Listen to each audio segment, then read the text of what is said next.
दोस्तों नमस्कार। आज सीख और सफर चैनल पर हम आपको दिल्ली एनसीआर की एक ऐसी खौफनाक और सच्ची लगने वाली घटना बताने जा रहे हैं जिसको सुनकर आपके रोंगटे खड़े हो जाएंगे।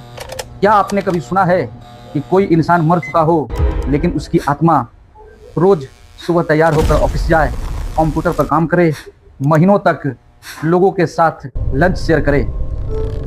जी हाँ, यह कहानी है गुड़गांव के एक मशहूर कॉल सेंटर की और उस लड़की की जिसका नाम था रोजी। यह बात कुछ साल पुरानी है।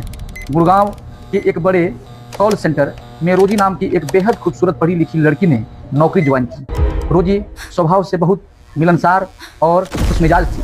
वह अपने काम में इतनी माहिर थी कि बहुत कम समय में ही वह बॉस की पसंदीदा बन गई। वह लगभग 1 साल से वहाँ लगातार नाइट शिफ्ट में काम कर रही थी। सब कुछ बिल्कुल नॉर्मल चल रहा था, लेकिन एक रात ऑफिस में काम करते वक्त रोजी के फोन पर एक कॉल आई। उस कॉल के बाद रोजी बहुत परेशान और डरी हुई दिखी। शिफ्ट खत्म होने के बाद रोज की तरह वो ऑफिस से कैब ली और अपने घर के लिए निकल गई।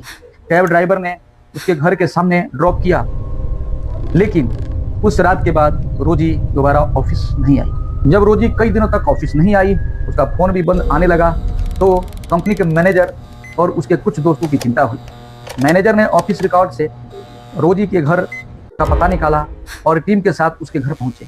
वहां रोजी की बूढ़ी माँ रहती थी। उसने रोते हुए जो कहा, उसने सबके पैरों तले जमीन खिसका दी। रोजी की माँ कहा, आप लोग किस रोजी की बात कर रहे हैं? मेरी बेटी रोजी की मौत आज से ठीक 8 साल पहले हो चुकी थी। और सबसे हैरान करने वाली बात जानते हैं क्या है? माँ ने कांपते हुए हाथों से इशारा किया और बोला, 8 साल पहले मेरी बेटी रोजी को जिस जमीन पर दफनाया गया था, आज उसी जमीन पर आप लोगों का यह कॉल सेंटर बना हुआ है। यह सुनते ही मैनेजर और उसके दोस्तों के होश उड़ गए। उनके पैरों तले जमीन खिसक गई। इसका मतलब साफ था, रोजी की आत्मा उसी जगह पर भटक रही थी जहां उसका शव दफन था। और जब वहां कॉल सेंटर बना तो वह वहां काम करने आ गई। उनके पास रोजी के साइन किए हुए पेपर्स थे। रोजी की सैलरी के हर महीने बैंक अकाउंट में जा रही थी और कैब ड्राइवर रोज उसे पिकअप और ड्रॉप करता था। यह बात पूरे कॉल सेंटर में आग की तरह फैल गई। कर्मचारी डर के मारे कांपने लगे। जो लड़की पिछले 1 साल से उनके बगल वाली सीट पर बैठकर कंप्यूटर पर काम कर रही थी, वह कोई इंसान नहीं बल्कि एक रूह थी। खौफ इतना बढ़ गया कि कुछ ही दिनों के भीतर वह पूरा कॉल सेंटर हमेशा के लिए बंद हो गया।